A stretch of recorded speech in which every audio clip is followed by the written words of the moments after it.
Hey guys, welcome to my new Let's Play of Ratchet and Clank Future Tools of Destruction. First off, you might be wondering why doesn't it say Ratchet and Clank Future?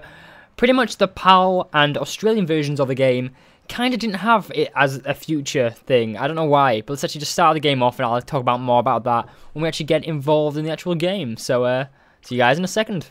So, as you can see, I do actually have a few test files here. This game is blind.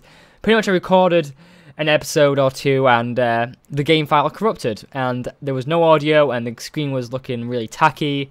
So I'm starting a new game here. I was annoyed because like I was doing really well, I was having a lot of fun with it, but it just didn't record right, you know. Anyways, I started a new game and yeah, let's just get it started anyway. I'm sorry about the first parts being not so blind, but when we do it into the latter parts of the game, that will definitely change. So yeah.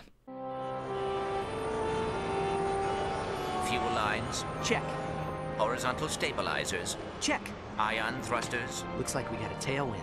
If we time it right, we can ride the slipstream of the grav train past the sea grid traffic. Ahem. Launch the mag grappler onto that pedway overpass and slingshot right up to... Ratchet. The thrusters are fine, Clank. See? Don't worry, it's probably just a fused ion duct. Incoming message from Captain Quark. Ratchet? Clank? I've got a bit of a situation here at the Planetary Defense Center.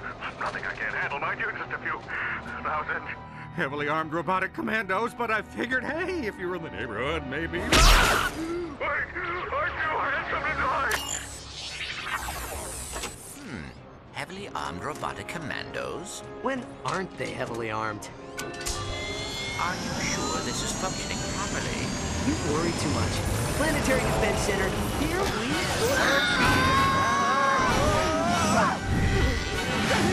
Clank! Hit the auxiliary thruster!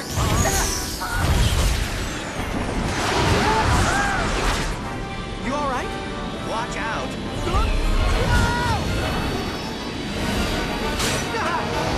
Where are you going? It's a shortcut! Trust me! Ratchet, look out! See? What did I... Oh,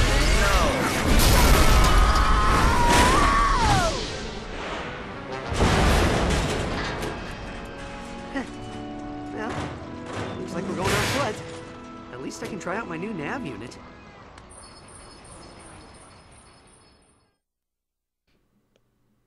So yeah, it looks like we're actually heading on our way to see Captain Quark. It looks like he's in some kind of trouble here. So to start with this game, you might notice it's running at 60 frames a second, and that's because of the awesome El Gato. Hey. So I have actually played the first 40 minutes of this game, sadly. It's one of those things I can't really do anything about. The game is just how it is. By the way, I will be talking over all of the little conversations, you know, the little help desk stuff, because I want to. We do actually start off with two weapons here, the good old the combustor and the fusion grenade, which I will be using throughout this level. So it looks like someone's actually causing a bit of trouble here for us. Pretty much someone's attacking Captain Quark, and we don't really know much about it. So this planet, by the way, it reminds me a lot like Metropolis, but from my first playthrough, well, the first episode which I did, it turns out it's not Metropolis, and I thought it was, which is pretty cool. One thing I want to talk about, by the way, this game does seem a lot more floaty. When I do like the good old heli jump like that, it just feels a bit more fluid to me. It feels a lot more smooth, and I don't know how I feel about that. A lot of things in this game, I can see that they have kind of upgraded the entire game for the PlayStation 3. This was the first game, actually, of the Ratchet and Clank series released on the PlayStation 3, and it does utilize the 6-axis controls, which I'm actually going to turn off now. 6-axis is a big thing on the PlayStation 3, if you don't know, and I actually don't own a PlayStation 3 controller, so I'm going to turn that off. Oh, wait, we can actually... Oh my god, we can actually have lock straight. Okay, I don't want to do that. Left, right. I'm actually going to have that inverted, by the way. I think that's right. Yeah, I like it a bit more inverted, to be honest. It's just what I really like. But this game, it seems interesting. So far, I don't know how I feel about it, because it is early on in the early days. Like, I have played like half an hour into it, 40 minutes, but it's just, it doesn't seem like a Ratchet and Clank game to me. But I'm one of those, I don't judge a book by its cover until I played it myself. And from what I've heard, this game did actually get some good reviews, and it is a lot more, it's a lot different to a traditional Ratchet and Clank game. First off, there is strafing, and you can actually go into first-person mode when you aim in. I'll show you, like, right here, I can actually go into first-person mode. To be honest, when you do go into first-person mode, it's a lot more slow, and it just feels a bit more awkward, if I'm honest. I'm going to try to stay in this position here as much as possible, so I can actually get a bit more control. And I feel like that's a lot more like traditional Ratchet and Clank 2, lock and loaded, and Ratchet and Clank Up Your Arsenal. It feels a lot more fluid. But yeah, so far we're actually in a new city. We're actually in a new galaxy, I'm pretty sure. And we don't actually have a ship. If you remember the starting cutscene, we actually did lose our ship. It did get destroyed by is it Gadgetron? Yeah, a Gadgetron vendor blimp thing, which we actually did destroy quite a few of in the earlier games, which is fantastic. So this is a bit of time to actually try out the fusion grenade here. The fusion grenade is pretty much exactly like a traditional, a good old grenade launcher, not grenade launcher, bomb glove, and it's actually got a bit more of a an auto fire, like not auto fire, a kind of auto lock-on system here in this game, which makes it a bit better. I feel like this game feels a lot more polished than the actual remakes were. Because if you don't know, there was a HD remaster of the original games. I say that there's a random spider there flying, but the HD remaster of this game is... It was, not of this game, of the original 3, sucked. It really did. It wasn't optimized. It was a good game, don't get me wrong, but it just wasn't as optimized as people really wanted to. Wanted it to be optimized, which I understand that. And yeah, there was a lot of problems. By the way, grind boots do return in this game, so you can actually just continue grinding from where you were. One thing I really like about the grind boot segments, they feel exactly like how they did in the previous game. So, for example, in Ratchet and Clank 2 and Ratchet and Clank 3, you just start off with the grind boots, well, from earlier on in the game, and I feel like it is blatantly apparent in this game that this is definitely a Ratchet and Clank game, and the grind boot segments feel exactly like that, which is fantastic. It is fantastic. By the way, we do actually have a level up system for our nanotech again, which is fantastic. I like that kind of system. So hopefully we'll get introduced to that later on, which will be fantastic. So, as you can see, I'm going to be trying to maximize levels on my weapons. I don't know if I'm actually going to get all of the levels on our weapons to 100%, but I'm hoping I do. I'm hoping I can actually achieve that in some way, shape, or form. So I'm hoping that's the case. Like, I'm hoping we can definitely maximize our experience in that regard and actually get all of our weapons to the max level. But I don't think that's going to be possible because, like, there's the whole Omega weapons, and I presume that's going to be the same in this game. Even with the bolt multipliers, I presume that's going to be the exact same. You get bolt multipliers in the post game. I don't want to give too many spoilers about the actual Ratchet and Clank games if you haven't played it, but I will be going for all titanium bolts. I will be going for all upgrades if possible, and I will be well, I don't know if it is titanium bolts. It's either titanium bolts or the levels, this game's variation of it. So hopefully that's the case. One thing I wanted to acknowledge as well, when you're actually aiming in first person mode, like here, it's not the L2 and R2 buttons, it's actually the L1 and R1 buttons, which, if you don't know, I never really played any PlayStation FPSs until this game. This is going to be the first one I actually played on the PlayStation 3. All the other games I played on the Xbox 360, which I believe is just a superior console in my opinion. And I believe in this regard, it doesn't control right, so I'm going to try to stay away from that. I'm going to probably choose a circle button to shoot. In my opinion, it just works a bit better. So yeah, one thing I really find interesting about this level, it reminds me a lot like Ratchet and Clank 2. Really, like, very much so, this level does. I don't know why, it just feels like Ratchet and Clank 2, which, by the way, if you don't know, Ratchet and Clank 2 is definitely my favourite Ratchet and Clank game out there. So I'm hoping this game lives up to what I remember Ratchet and Clank 2 to be. I know it's a totally different game, but you never know, it could be very much the exact same. And I'm hoping it is, because I love Ratchet and Clank 2. Ratchet and Clank 2 is such a good game.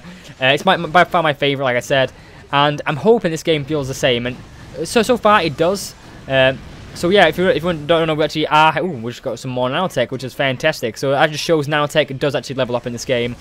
And like the helpless lady just said, the more like HP we get, the more damage we can take. I will be trying to maximize the amount of bolts we actually do get, and I want to get as much experience as possible. By the way, if you don't know, Ratchet and Clank is very heavily focused on weapons and adventure, and I'm hoping this game is the same. One thing I really like about Ratchet and Clank is the idea of the gadgets as well, which so far we've only got one gadget, which is obviously the grind boots, but I'm pretty sure that'll become more apparent later on when we do it more and more gadgets. Since if you go into the start menu here, you can actually edit your quick select, which is a little bit... Wait. We actually have a slingshot as well. I actually didn't know we had a slingshot, so that's pretty cool. Weapons, yep. Inventory. What is that? We actually got an O2 mask as well, which is fantastic. So it looks like there is gold bolts and raritanium in this game, which are appearing from the first games again. Oh wait, we actually got the thrust pack, we've got the hydro pack, gravity boots, and the grind boots. Okay, I'm actually going to use the good old jetpack, because I like the jetpack a lot more. I feel like the jetpack's a lot more fluid. Oh wait, was that a new attack? So if we go forward here and dive down, oh wow, that's a new attack. So I'm liking that the thruster pack is back. The thruster pack, by the way, my favourite upgrade for Clank. I actually didn't even know it was actually back.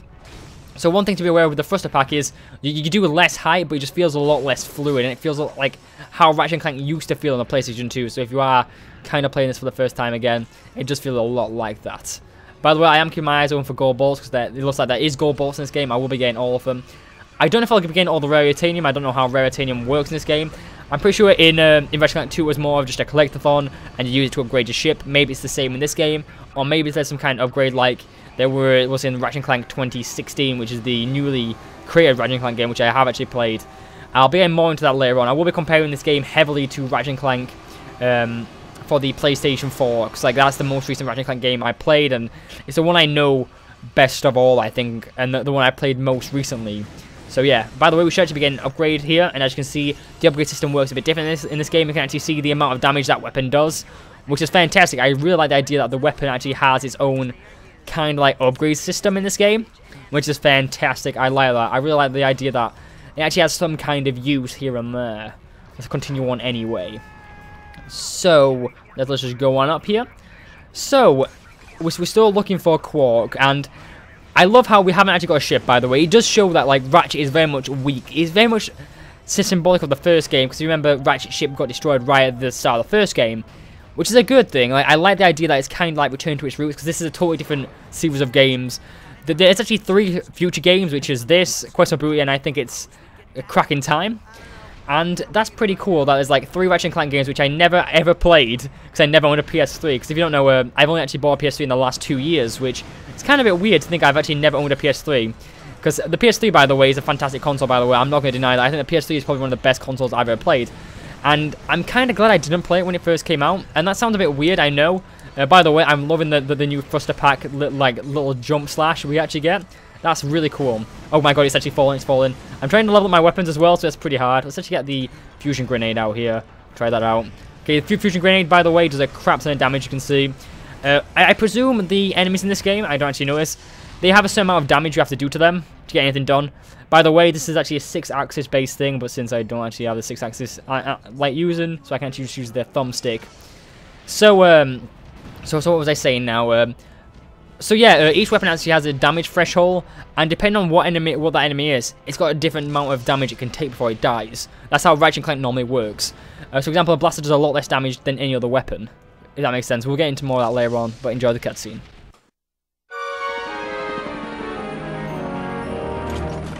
Looks pretty quiet. Where's Quark? Greetings, citizen. I'm away from my post at the Planetary Defense Center. Please enter the number that best describes your emergency. If you are being attacked by radioactive amoeboids, please press 1. If you've been ingested by a mutant space eel, please press 2. If your city is being attacked by a massive deadly space armada, please press 3.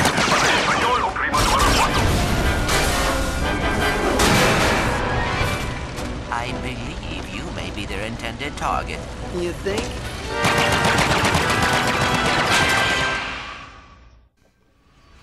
So yeah, it looks like someone's actually after Ratchet here, and I just got hit straight off. So this segment reminds me a lot like Sonic Generations for some reason. I mentioned that in my first when I first played it, and I could not get out the idea of Sonic Generations. If you guys ever played Sonic Generations, it's the one where you're actually in the town. It's hard to explain, but you're in a town and you're having to run away from the people actually attacking you like that. I think it's in Sonic Unleashed as well. And yeah, it just feels a lot like that. Either way, I'm actually enjoying this level quite a bit. I don't know why this game is just... It puts a smile on my face. It might be just because it is Ratchet and Clank, but since I grew up on Ratchet and Clank, returning back to my roots here and playing a game I've never played is exciting to me. I don't know how many games you guys have played which you haven't actually ever finished. But for me, that's kind of a lot. There's a lot of games I haven't played. There's a lot of games I have played, and when you get involved in a franchise which you love so much, and then you just fall out of it, and then you return to something which you love, it's very eye-opening. It's very heartwarming. Cause I love Ratchet and Clank. I think it's a fantastic set of games, and the fact that I'm actually playing these games again, it really does make me happy. It makes me smile, and I'm just really happy to actually be back playing. Oh god, it's fine.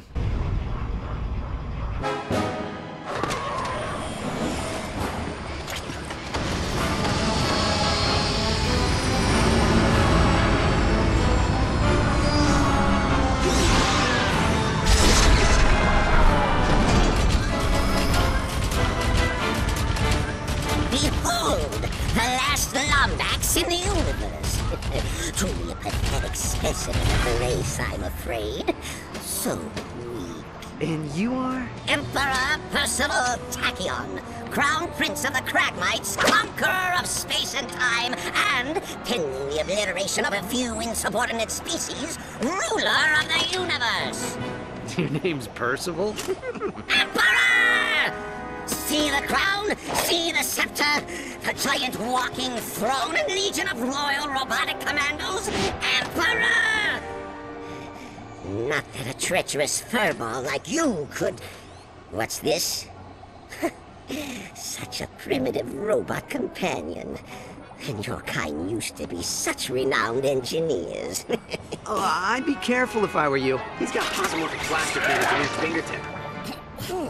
My gripe is not with the people of this archaic planet, but with you. Surrender your deathbot, and simply allow us to kill you. No one else need be harmed. Fair enough.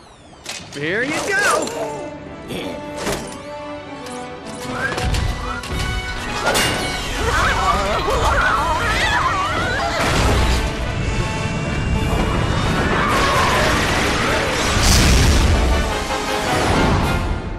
Autopilot engaged. Whoa! Hang on, Clank! Hyperspace boosters online. Engaging cryosleep. Cryosleep? No. There's no way I'm gonna... It is fortunate cryosleep does not work on robots.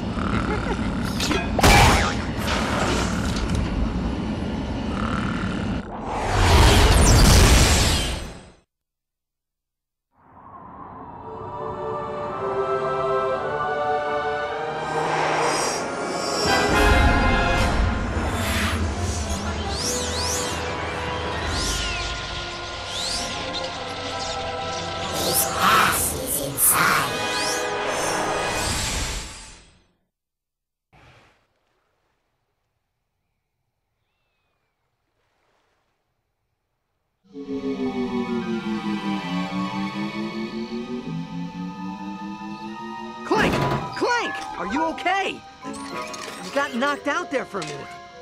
I am fine. Where are we? Beats me. Ship must have run out of fuel while on autopilot. Come on, we need to find another ship and get back to Kerwan. So it appears we were actually on the planet Kerwan, which is the first planet in the game, if I remember right. That's where we actually met the plumber in the first game. And I'm kind of glad we actually got introduced to actually a new character, the Emperor. I've got a feeling that Emperor will actually become more apparent later on in the game. I don't know why, like, when you actually meet someone, like it was the same with Quark in the first game, you're obviously going to think, wow, he's obviously going to have some kind of relevance later on in the game. And I feel like he is definitely going to appear at least at some point in the game. It might appear in one of the actual other future games. Maybe that could be a reference, because there is actually 3 future games like I mentioned, so it might actually appear in one of those. But I don't think it's about time we actually end off the episode here.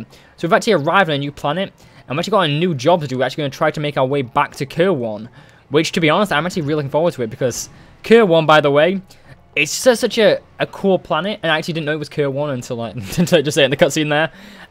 We've actually got an agenda now. We have to make our way back to Kerwan and try to put a stop to good old Emperor Tachyon, because he's obviously going to be there. I'm hoping we actually get to see more of him. I really like him as a bad guy, and I kind of like the idea that he wants to become a ruler of the universe. Well, he already is a ruler of the universe, or so he says, which is news to us because we've been living in this new universe for years. But anyways, enough talk. I'll see you guys next time. Take care, and peace.